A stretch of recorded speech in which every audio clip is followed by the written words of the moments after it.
Pod Save the World is brought to you by Tommy and Jon. Oh, Tommy John is the company. The underwear company? You sound like you have the sniffles, Tommy. I do have the sniffles. Do you like Tommy John underwear? I love Tommy John underwear. I'm currently wearing it. Have you heard about Tom Patterson?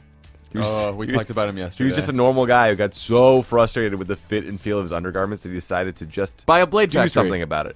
Imagine being so pissed at your underwear that you go home and draw up some smarter designs, had a tailor sew some prototypes, and voila! The revolutionary Tommy John underwear was born. Quick draw fly. A decade ago. Horizontal. A decade of quick drawing. Now, I heard, Lovett, you said the 1 year anniversary is wood? Did you make that up? What's the, there's the Paper. anniversaries. It's Yeah, it's paper. Oh, it's paper.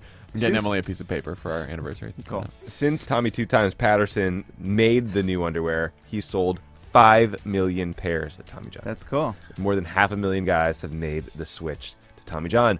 We are all customers, as you know, and they are worth every penny. Don't laugh at that, you assholes. I love their underwear. Tommy John uses proprietary fabrics and innovative designs to make sure that the leg never rides up, the waistband never rolls down. No It's wedgies. impossible to get a wedgie. It's impossible. Have you used the to designs? get It's actually a wedgie. one long pant and then one boxer level. They also have the horizontal quick draw fly opening, which can only be described as life-changing. Now, this would be a good time for you to play some sort of theme song from a Western no one's heard of. The horizontal quick draw fly. You know what? I don't even understand. It's just like, you're like, oh, we haven't heard of Westerns. We haven't heard of musicals. Like, what are you, in a fucking soundproof chamber in your homes? Like, Haven't you seen the I just want Western? everyone to know, I don't give a shit that you don't like that I haven't heard of whatever the name of that thing Gilbert that was and on the Sullivan. West. Simon and Garfunkel? Is that what it was? Or the good and the good, the bad, and the ugly. It wasn't Simon and Garfunkel. Yeah. Whoever you're talking about was in Migos or something, right? Look, here's the deal, guys. Hurry to Tommy John. Modern Major General. Hurry to TommyJohn.com/world for 20% off your first order. That's TommyJohn.com/world for 20% off your underwear. You will not regret it. They're comfortable. Buy a shitload of them. Change them all the time. Hurry up. Yep. Welcome back to Pod Save the World. This is Tommy Vietor. Thank you guys for tuning in. As always, I'm recording my introduction from the Crooked Media Global Headquarters studio. But that is not where this conversation took place. On Sunday, I sat down with Ronan Farrow, Pulitzer Prize-winning author, to talk about his new book, War on Peace, the decline of diplomacy and the increased focus on military solutions to huge foreign policy problems. We covered a lot of ground in the conversation, including his time working at the State Department and working on Afghanistan policy. We covered fights between his team and the White House and how those fights manifested into policy choices that prioritized the Defense Department over the State Department. We had some laughs. You wouldn't always expect that in a 45-minute conversation about foreign policy, but we had some yucks. Anyway, the book is great. I highly recommend you read it. A lot of people ask me, what book should I read to get smart on foreign policy? Add this one to your list. And if you don't believe me, here's the interview to prove you wrong. Hello, everyone. Hello, Tommy. Hey, Ronan. This is great. Thank you guys for coming out. What a great crowd on a Sunday in Santa Monica. Luckily, it's raining and crappy out, and no one Caring wants to about the inside. state of the world. Yes, caring about the state of the world, not the state of right now. So I am thrilled to be here with Ronan Farrow. He's a journalist, a lawyer, a former State Department official who can now add Pulitzer Prize winner to his very long resume. Clap for that. Thank you, Tommy. He is also the author of the new book, War on Peace, which he's here to talk about today. But I just first want to say, I've known Ronan for a long time. I've seen him bleary-eyed after pulling all-nighters, working on the book, and then going and making calls about Harvey Weinstein when it was socially acceptable to do so on the West Coast. Journalism is a very hard job. Writing about this subject matter is even more emotionally difficult and exhausting. That gets harder when the person you're writing about can intimidate you and threaten you and hire former Mossad agents to make you feel like your life is at risk, like your work is at risk. And it's even harder when, the parent company with the lawyers and the money goes a little soft and you have to pay out of your own pocket to get a cameraman to come to film something the next day because it matters to you. So let's give it up for Ronan again. Thank you, Tommy. Thank you, everyone. Means a lot. So I want to talk about foreign policy today, but I just want to ask you one question about the Me Too movement that your reporting and the New York Times reporting helped spark, which was there have been some reports lately that some of the folks accused of sexual misconduct, some of the men accused of sexual misconduct, are now plotting a comeback. And I was curious what you made of those stories, the mere existence of those stories is interesting to me, and the message it sends to the women that you got to know who are harassed, who are not seeing a lot of reporting on the next phases of their careers, which in many instances were put to an end by people like Harvey Weinstein. Look, my job has never been to take out high-profile men or to met out judgment on who should come back or not. I would make one important point that I think is often lost in the conversation and that I hear a lot from survivors of sexual violence, which is the correct focus here is on those survivors and their stories. The aim that they had and that I had was not to take out anyone. It was to make sure survivors would be heard and vulnerable people who had been silenced by very powerful men abusing their power would be heard. And, I think the moment we become immersed in headlines about whose career is coming back and when, we lose sight of the most important sign of incremental progress we have, which is that finally we're paying attention to, in the case of Harvey Weinstein, the women. Now it's women and men across the country in many of these cases. The people finally becoming brave enough to speak the truth about this issue. So I hope people keep the spotlight there. Me too. Okay. So I get asked a lot, what book should I read about foreign policy to make me smarter? And that's a broad subject area, and it's a hard one to answer, but I would highly recommend War and Peace because Ronan tells the story of his experience in government and these larger-than-life people he worked with during that time to make a broader point about the militarization of U.S. foreign policy and some of the repercussions of that policy choice. So let's start there with your work with Richard Holbrooke on Afghanistan policy. Couple questions. Who is Richard Holbrooke? What did you do with him when you worked in the office of the U.S. Special Representative for Afghanistan and Pakistan? And you write in the book that he was the closest thing to a father that you had. What did he mean to you? So when I went into the State Department, I was a wet behind the ears kid. I was straight out of law school, and I'd gone to law school young, so doubly so. I was green. The foreign policy background I had was in Africa, not Afghanistan. But Richard Holbrooke was a guy who valued outside voices. He liked to upset old norms. And he was a good reminder that prizing expertise doesn't necessarily mean being a traditionalist or being a dusty bureaucrat. And, right now we're seeing this crisis where there's really a transformation in America's role in the world, that we are not empowering our experts and our negotiators and the people who can make deals to keep our brave servicemen and women out of the line of fire. We are shooting first and asking questions later. And I thought Richard Holbrooke, this, as you say, larger-than-life boss that I had, was a great lens through which to view that, because he was an example of the kind of expertise that we're sidelining. He was an example of the kind of diplomatic brio that we no longer value as a culture. Right. He described his approach to negotiation as a combination of mountain climbing and chess. And, he was a jerk by many people's accounts. He, was very, very ego-driven. He was often oblivious to people around him. I tell the story of an ex of his standing in the rain with him after a meal one time. It's like a torrential downpour in New York.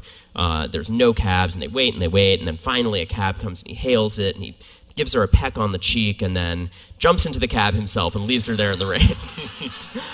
And that was Richard Holbrooke to a T, but he was also incredibly loyal. He was a wonderful mentor. He really did empower good ideas wherever he found them.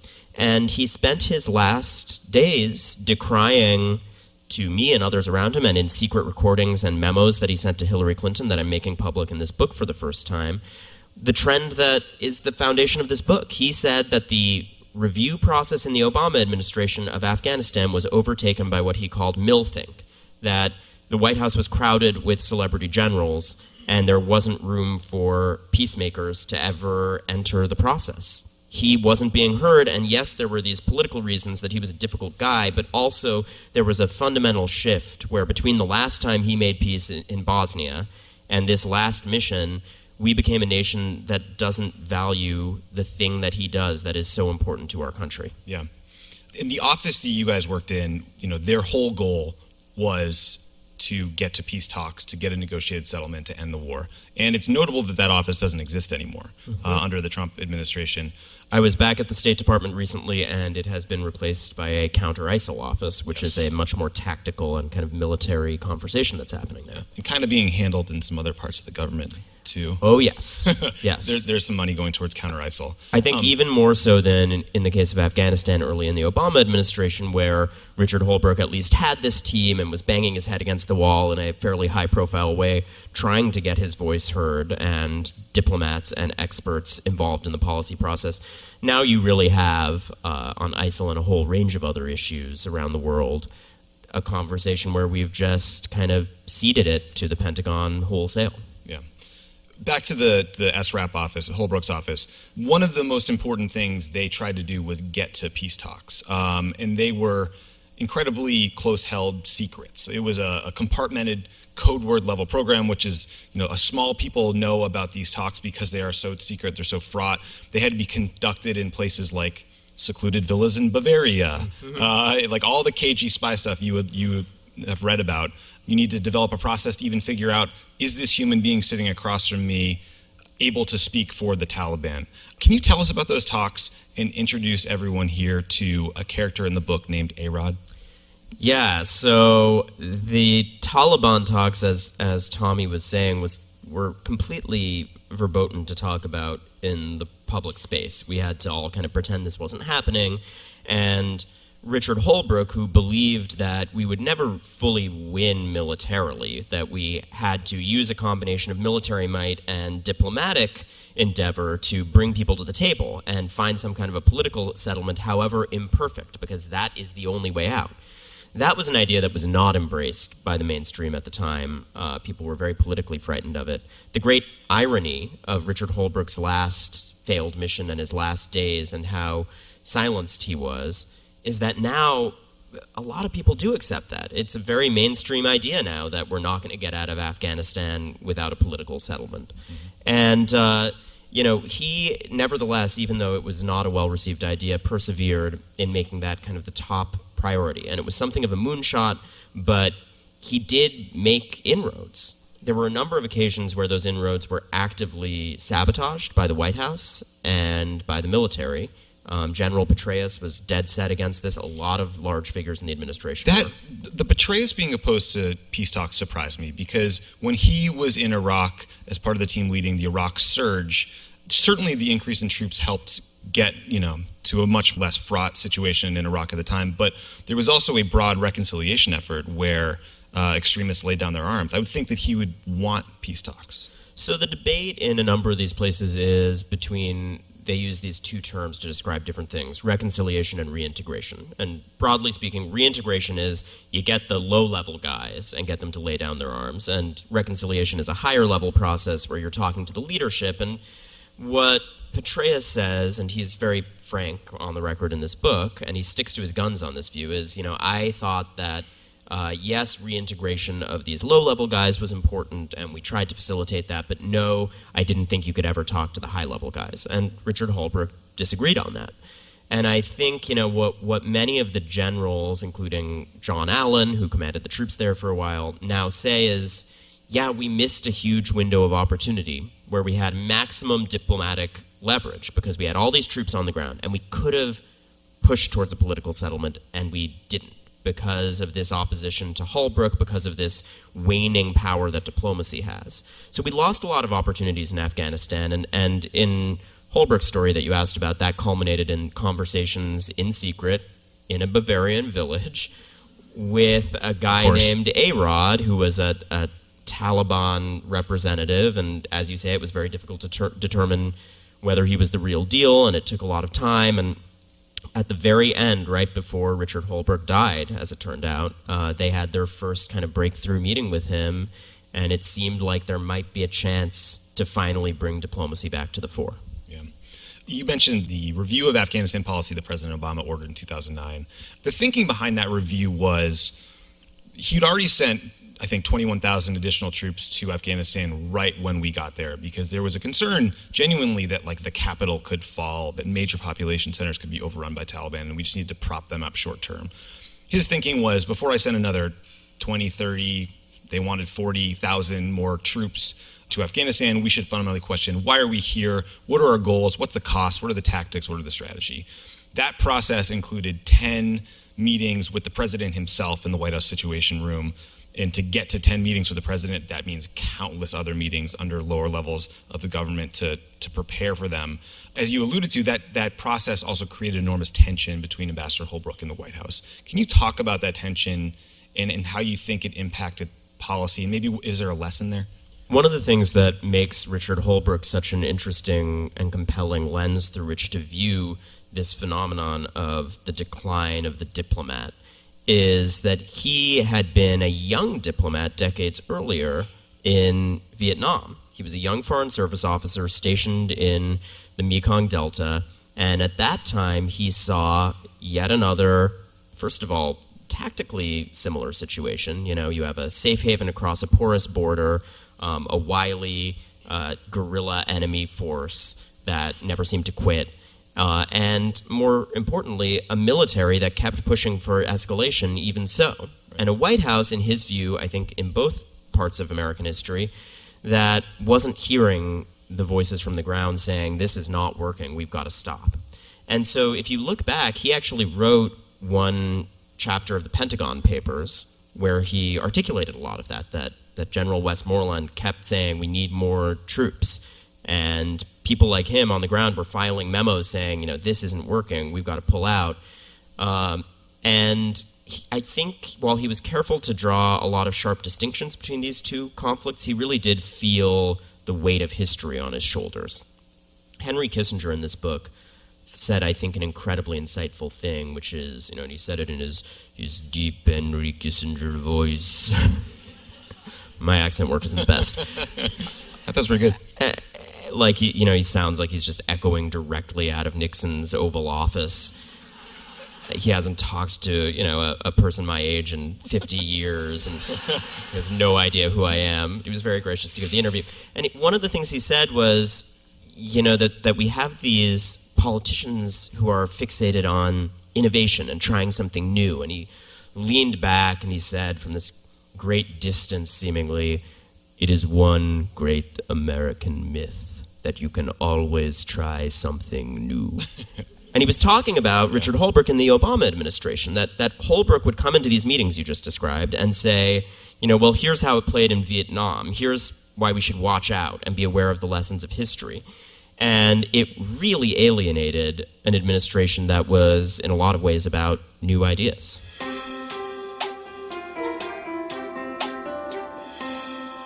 Pod Save the World is brought to you by Blue Apron. Blue Apron, guys. What's on the menu today, Tommy?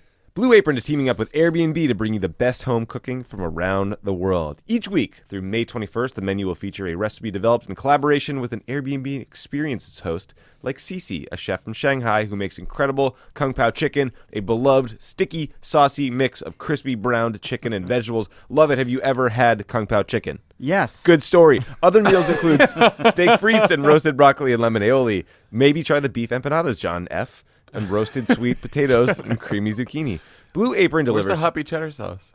You are so last year. Fresh, pre-portioned ingredients and step-by-step recipes right to your door that can be cooked in under 45 minutes. The menu changes every week based on what is in season and is designed by Blue Apron's in-house culinary team. Some of the best parts of the day happen over dinner! ! So check out this week's menu and get your first 3 months free at blueapron.com/crookedworld. If you are just hearing about Blue Apron for the first time, come out from under your rock, order a meal kit, and get cooking. A better way to cook. Better way to cook. I am the very model of a modern Major General. Fair use phone call. Pod Save the World is brought to you by Stitch Fix. Get a box with clothes in it. Style. You too could Honestly, be... John, I can't believe you didn't go into advertising.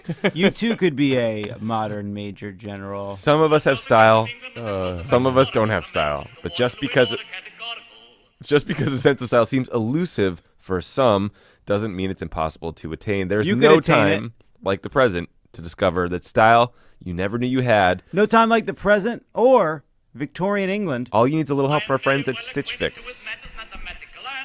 Stitch Fix has reimagined the way we find and buy clothes. They bought a clothes factory. Just kidding. They understand that life gets busy, so they just tell them your size, your favorite type of clothes, and how much you want to spend, and your personal stylist will pick out clothing for you based on your preferences. If an item doesn't fit or you don't like it, send it back free of charge. Just answer some basic questions about your size, favorite styles, and budget right from your laptop, smartphone, or tablet, and your personal stylist springs into action, hand-selecting 5 brand-new clothing items just for you. Tommy, how is your personal stylist done in your Stitch Fix? Fantastic. I think I'm currently wearing a pair of pants I got from Stitch Fix. You look actually. I know I am. exactly like what Tommy would wear.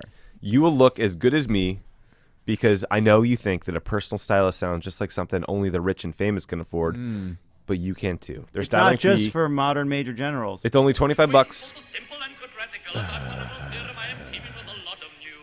And since your personal stylist only uses your preferences to pick your clothes, you're still in complete control. Try them on, send them back, or keep them, whatever you want. Hurry to stitchfix.com/world and get started now. Keep all 5 items in your box and you'll get 25% off the entire purchase. That's stitchfix.com/world, stitchfix.com/world. The stories about Holbrook, being this larger-than-life figure, taking the Pakistani ambassador to the U.S. out to movies and ice cream when their wives were out of town. I mean, he was such a throwback. The way he thought, the way he talked, the way he viewed history and his role in it, it felt like a different era. And I was thinking about Vietnam. Kennedy has to appoint a person of stature like Henry Cabot Lodge Jr. to be his ambassador because that person at that time was physically there and spoke for the president. Today, if the president needs to talk to, say, the president of Afghanistan, they walk down to the Situation Room and they have a secure video conference with Kabul. It's top secret, it's immediate, and then it's done. Do you think that technology has just sort of fundamentally changed the role of a diplomat, or is that dismissing the importance of that Holbrookian face-to-face relationship building? Well, I think both things are true. It is certainly the case that the fact that you don't need to, deliver a letter on heavy cardstock with a wax seal on it in a foreign land. Game of Thrones? Totally, yeah. You don't need your House Lannister stamp on it. Has made the role of the ambassador less magical and special. They don't need to perform that basic function anymore. But in a range of crises we face around the world, from Iran to North Korea to Afghanistan, where we're now escalating yet again, I do think that now more than ever we need experts and people who are trained in thinking strategically about, okay, here are the pressure points, here's how we can push towards a peaceful solution, here's how it's going to echo potentially over decades, rather than just what the military does, which is equally important, but needs a counterbalance, which is, we're going to think tactically about what's going to work in the theater of combat. Right. I think that if we had Barack Obama with us today and we put a lie detector on his arm and lie detector technology actually worked, which it does not, that's only in movies, I think he would probably concede that the decision to send tens and tens of thousands of more troops to Afghanistan was not worth the cost in terms of lives lost, men and women wounded, amount of money spent. Looking back, do you agree? Do you think that if we had a time machine, which might be more realistic technology than a lie detector, again, they're ridiculous, that there was a better policy that Holbrooke or someone else would have put forward that might have led to a better outcome? I think that for sure we squandered that window of opportunity that I talked about. Early on. Early on. You look at Bosnia as a precedent, and it's a very different kind of conflict in a lot of ways, but similarly fractious parties, and importantly, similarly imperfect possible outcomes. So the Dayton Peace Accord that Holbrooke brokered was a highly flawed arrangement. It gave too much power to the aggressors, had a lot of different compromises, it empowered groups along ethnic lines. There's all sorts of valid critiques of Dayton. But that's kind of what effective diplomacy looks like. Right. It's about compromise, and it's about realizing that sometimes to stop the bloodshed, you have to come to the solution that's available, and that's a vastly safer and better option than doing nothing or having only the military option at your disposal. And if you look at, for instance, the conversation about the Iran deal, I think you see a failure to recognize that lesson. Right, that reality. My last question about Afghanistan, I do want to get to the Iran deal. In the book, you interview an Afghan politician slash warlord slash sociopath named General Abdul Rashid Dostum. He would love that you called him a politician. Would he? That's the nicest thing I said, right? He would find that very moving. Would he cry, or does he only weep when animals are present? Only weeps about animals. He's an animal lover. He told me this many times. You have to read the book to hear Ronan's meeting with this man who first introduced him to his pet reindeer for some reason. He arrived with a reindeer to the interview, which I really, appreciate. I was hoping Tommy would bring one. Yeah. He had like an attendant holding on to this giant animal. It's got these very sharp antlers. It's thrashing around, and he presents it like Vanna White on Wheel of Fortune. And I go, obviously he's got guys with like M4s slung across their chest behind him, so you want to be polite. And he did go the extra mile. That is putting in some effort for an interview.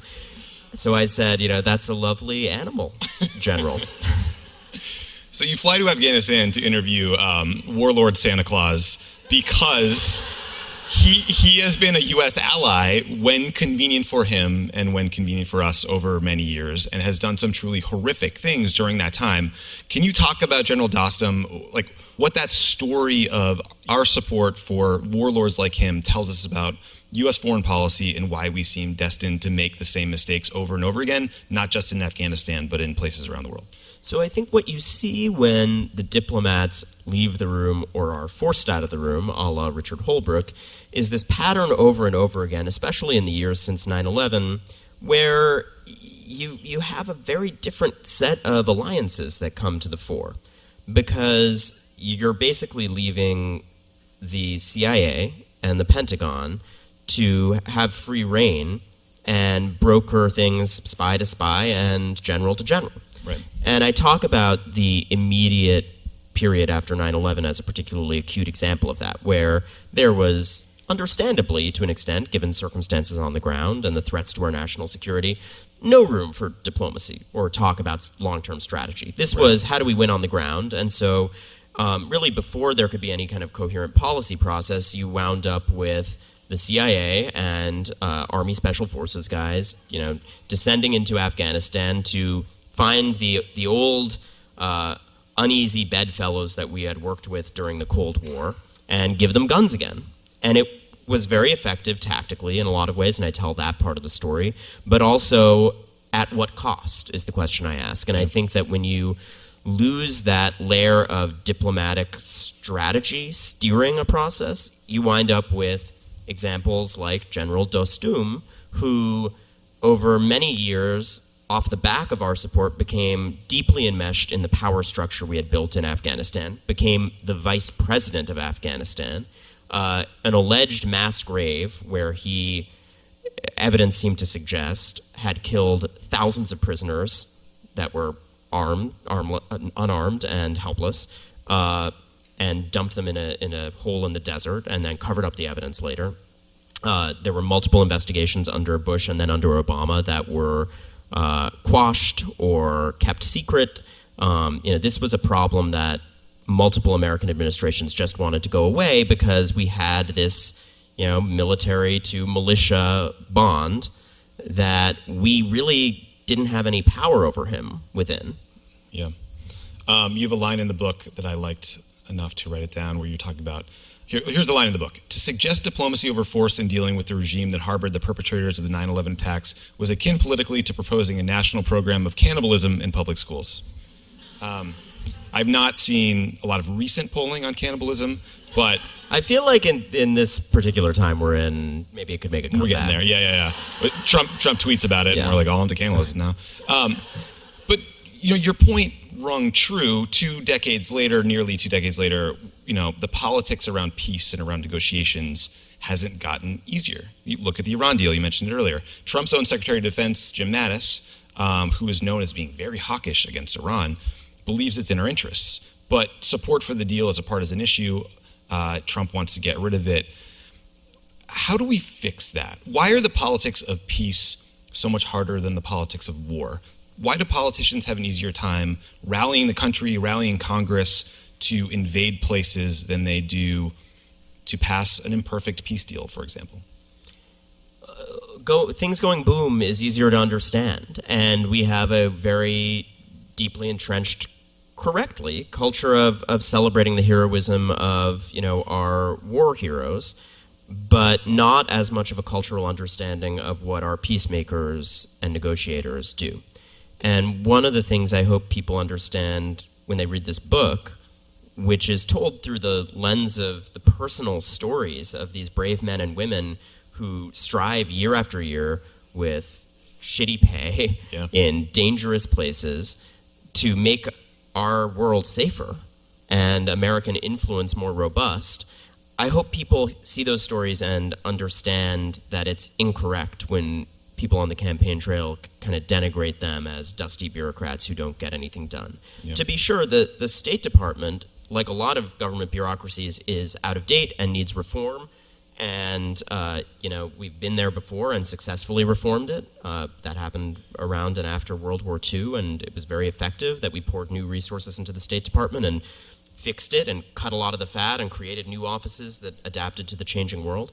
That needs to happen again. And instead, we are throwing it out. There is this purge of the department under Trump and this profound misunderstanding you allude to where people don't really get what these guys do, and so we are giving up what they do, and it is critically important. Right. So, I mean, you worked inside the State Department in several roles. You know where it works well or where it does not. And for the book, you interviewed every living Secretary of State, including Rex Tillerson. Insert joke about Rex Tillerson there. I was struck by a few things about the Tillerson interview. First of all, just how naive he was about the budget process and the basics of how Washington works. I thought he was this competent business guy who might come in and figure stuff out. He did not. Second, how little time it seems like he spent actually doing the job as opposed to fighting with, say, Jared Kushner. One example in the book is, I couldn't believe this. Trump decided to launch strikes on Syria the first time without telling our allies, and the State Department Ops Center, which I'll have Ronan explain what that is, got a flood of calls from countries asking, what is going on. Instead of answering them, Rex decided to go home for a long weekend.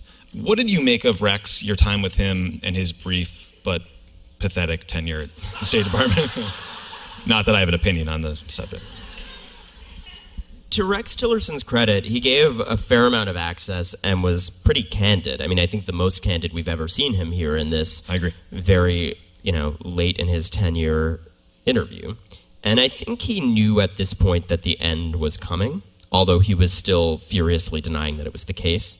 And so there's a bit of an opening of the books here. He does say that he was naive.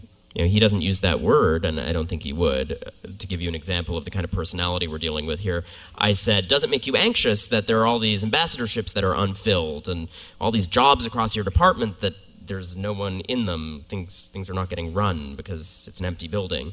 And he sort of puffed up his chest and said, I don't get anxious. And I'm like, well, that's one of us. I wish that were true for me.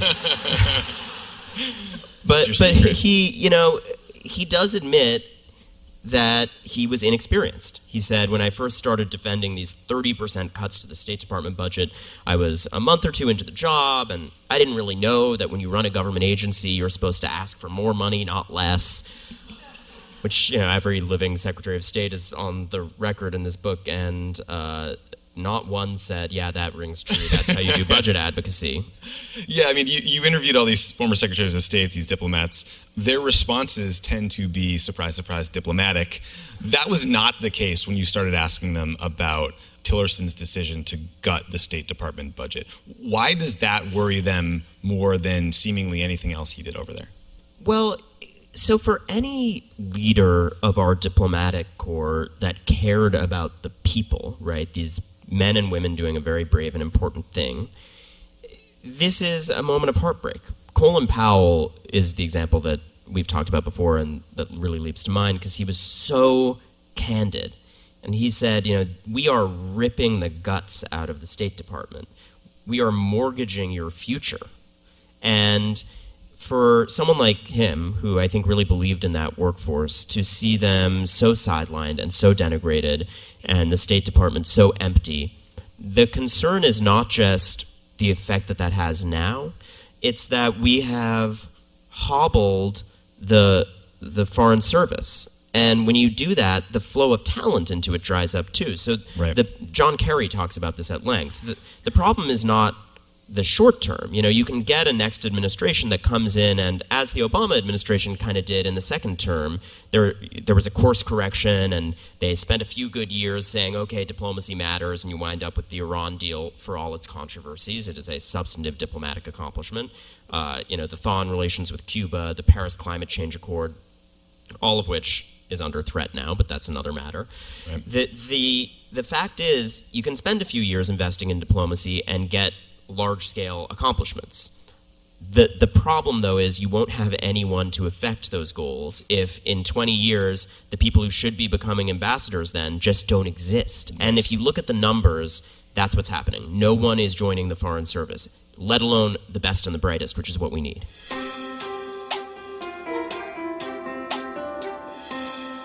Pod Save the World is brought to you by 1-800-Flowers. Is there a Mother's Day tie-in here? I hope so. It's hard to find a bigger fan of you than Mom. Debatable. Just kidding, Mom. I know you love me. Through all the teenage mischief and tough first steps of adulthood, she's been there supporting you every step of the way. This Mother's Day, show her just how much you appreciate all of her dedication with 1-800-Flowers.com. Your mom should send you some soup. You sound sick. Oh, right. True. Right now, John and John, when you get ahead of the Mother's Day rush, 1-800-Flowers is giving you an exclusive 24 for 24 offer. That's 24 multicolored roses for $24. That's only $1 per rose. Guys, don't be that asshole who forgets that it's Mother's Day until the day of Mother's Day. When is Mother's Day? May 10th. Coming up. May 10. Get ahead of the game. Is that right? I don't know. Adding to the calendar. Someone Google it before we look terrible. It must be on. But if it's not on our political calendar, that'll be hell today. Here's what you get: a bright and beautiful mix of premium roses in a rainbow of colors. May 12th. The blooms are guaranteed. Jesus. Yeah, Sunday. Edit out the fake news. Mother's Day is May 12th. These blooms are guaranteed to show Mom just how much she's loved. And that's funny is it's May 13th. Oh my God! Leave it all in. Mother's Day is May 13th. I was looking at the calendar too quickly. Roses from 1-800-Flowers are picked at their peak from premier farms and shipped overnight to ensure freshness.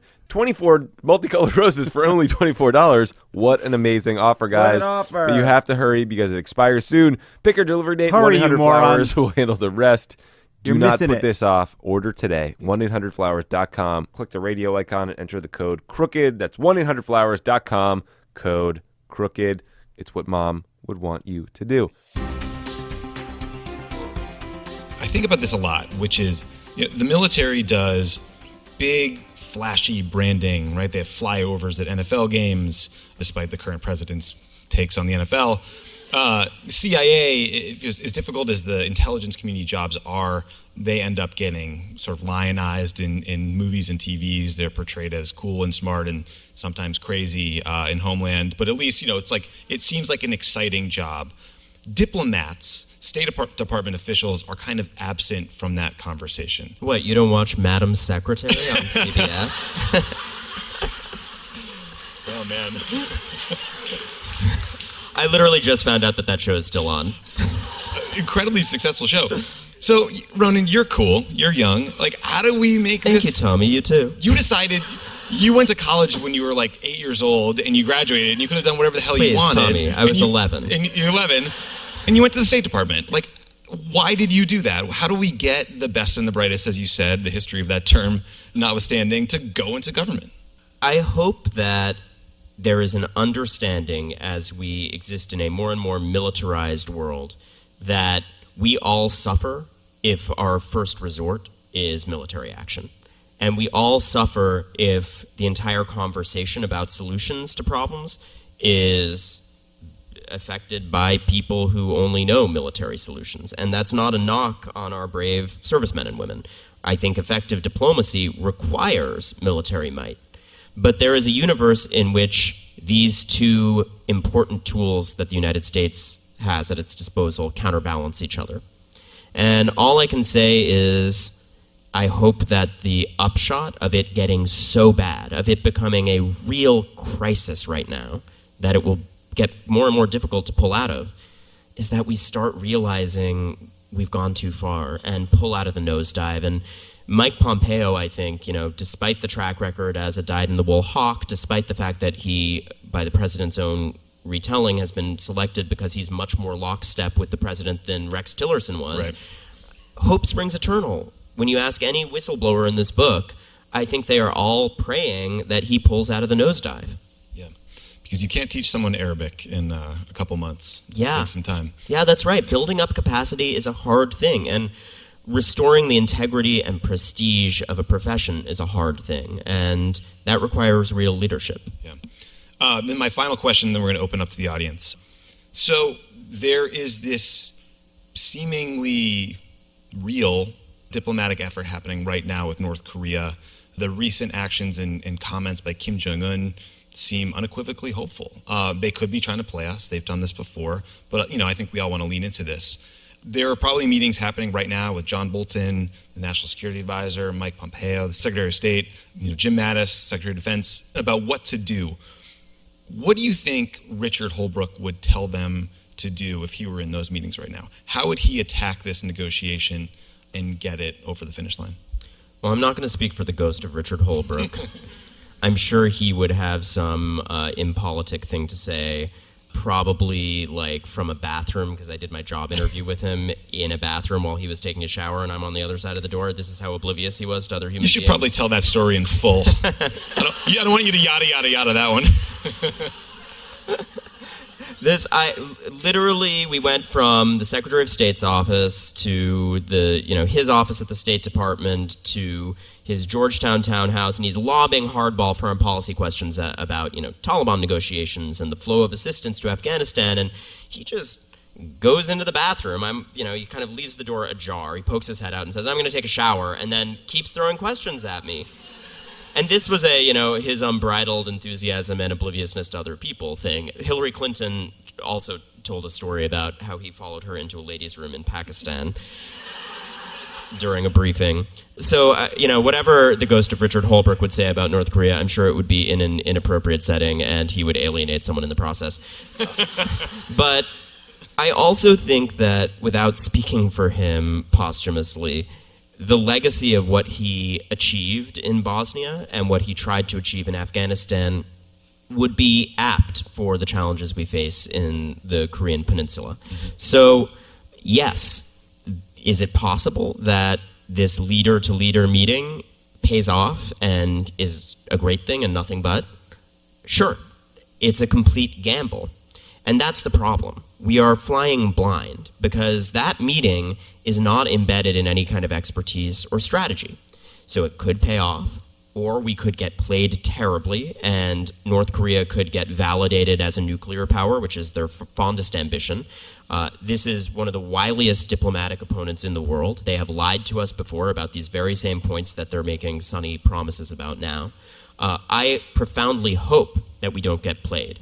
But the way to prevent getting played is to have the infrastructure we had set up around North Korea during the Bush administration when we last tried this, where you have a unit of experts who are steeped in the region and go back and forth all the time and know the pressure points and know the long-term ramifications when you say something. These are conversations where you deal with coded language that has to be very, very precise, where you have to know what they've deceived us on before so you're aware of the pitfalls. All of that, every expert I talk to about Korea in this book says, is absent. And we need it now more than ever. Yeah, it'd be good to have an ambassador to South Korea. It'd be nice if Tom Countryman, one of the people who's in the beginning and the very end of the book, bookends the book, so to speak, was an expert on nonproliferation. It would be nice to have some of those folks in the room. Yeah, it would be better than nice. I think it's essential. And then like a guy at our peril. Then a guy who flips condos. Get that in the mix. One of the great surprises is that, the art of the deal ethos doesn't lead this administration to value the deal makers. No. Why are we firing all the deal makers if your whole brand is making deals? That's a good point. John Kerry has a spicy line in this book about how, You don't hear that a lot. What is it? He's dictating it to an assistant while windsurfing.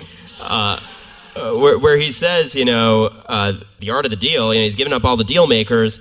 This is a guy who declared bankruptcy X number of times. Right. I guess now we know why. Right. When you look at the State Department and the condition it's in. I mean, I took I poke fun at Secretary Kerry, but I mean, you have an amazing chapter in the book about the frenetic, unrelenting pace of the Iran deal talks. This was not easy. This was 7 years of sanctions, and then 16 days locked in a hotel in Vienna, and Kerry started screaming at the Iranians so loudly that people were hearing him in the lobby. I mean, this was intense stuff. It was intense stuff.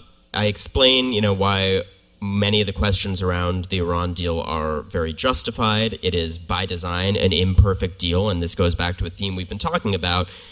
Diplomatic accomplishment often looks imperfect. In the case of Iran, we decided, it's a rogue state. They have non-nuclear missile tests going on, and that's bad. Yes, there are kidnapped citizens from all around the world there, but none of those issues get better if you also have them as a full-fledged nuclear power. Right. So let's just take that one thing off the table for a while. And as imperfect as it is, by all accounts from our allies, it has done that effectively. Yeah, and our intelligence community, and the Secretary of Defense, who was nominated by Donald Trump.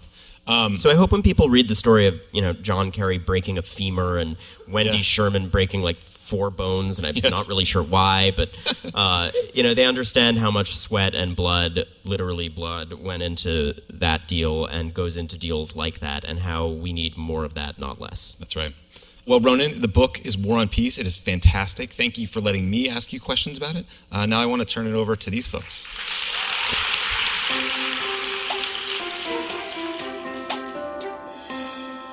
I spent about 45 minutes asking Ronan questions, and then we threw the conversation open to the audience for some additional Q&A.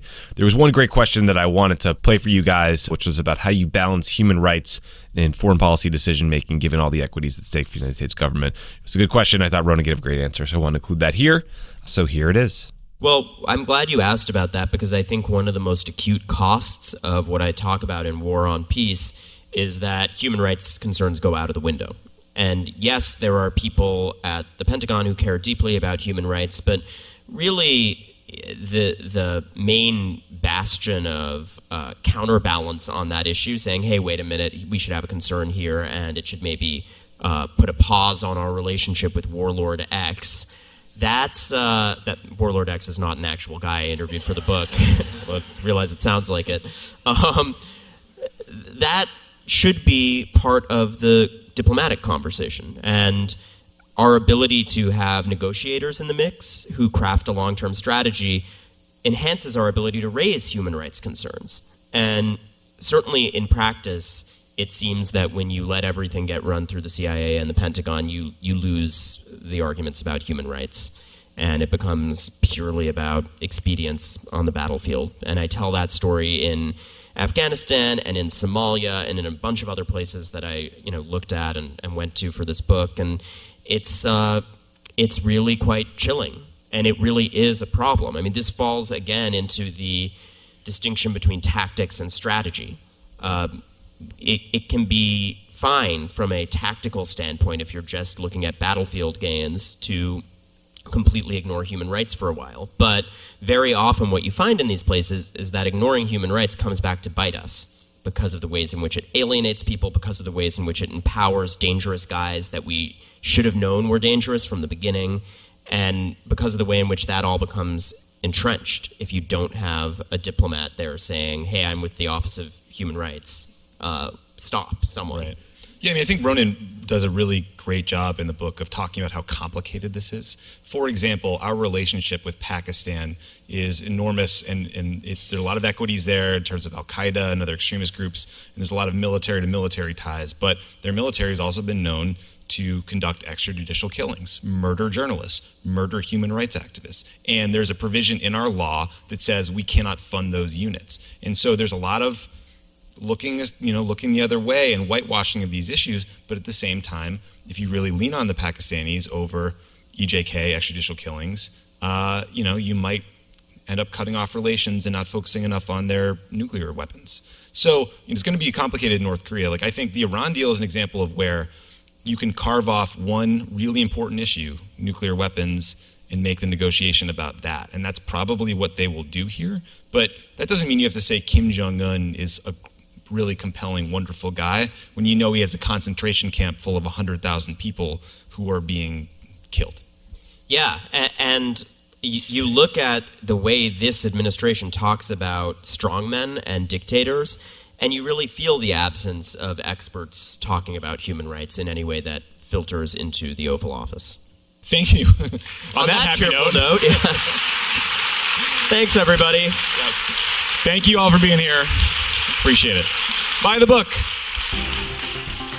Thank you guys again for tuning in. Thank you, Ronan, for sitting down with me and doing a fun event. Check out the book, War on Peace, The End of Diplomacy and the Decline of American Influence. You can get it on Amazon.com or wherever books are sold. It's worth it. It's a good narrative. You'll enjoy it. See you guys next week.